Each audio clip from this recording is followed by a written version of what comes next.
রবি ঠাকুর বলেছিলেন, তুমি যদি কাউকে ভালোবাসো তাহলে তাকে মুক্তি দাও। যদি সে ফিরে আসে তাহলে সে তোমার, আর যদি না আসে তাহলে সে কখনো তোমার ছিল না। শুনেছি পাখিরাও সঙ্গী হারানোর ভয়ে উপোস করে, অথচ তুমি মানুষ হয়ে বিচ্ছেদ চাইলে। পৃথিবীর নিয়ম বড়ই অদ্ভুত। তুমি যাকে সবচেয়ে বেশি ভালোবাসবে সে তোমার দুঃখের কারণ হয়ে দাঁড়াবে। যার সাথে তুমি রোজ নিয়ম করে কথা বলতে সময়ের ব্যবধানে, একদিন তার সাথে আর কোনো কথাই হবে না। যারা ছেড়ে যায় তারা কখনো ভাবে না রেখে যাওয়া মানুষের কতটা কষ্ট হয়।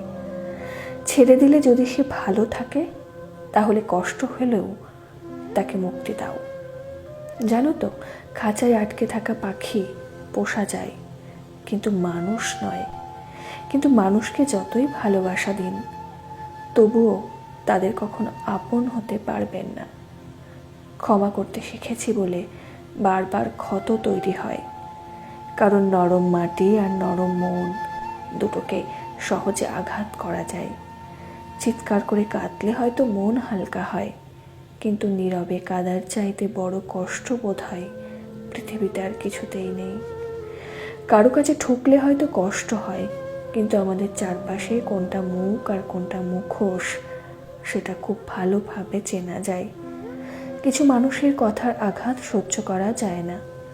মাঝে মধ্যে কথাগুলো এমনভাবে কলিজায় এসে আঘাত করে, অশ্রু জর্জরিত চক্ষু দিয়ে দেখা ছাড়া আর কিছুই করার থাকে না।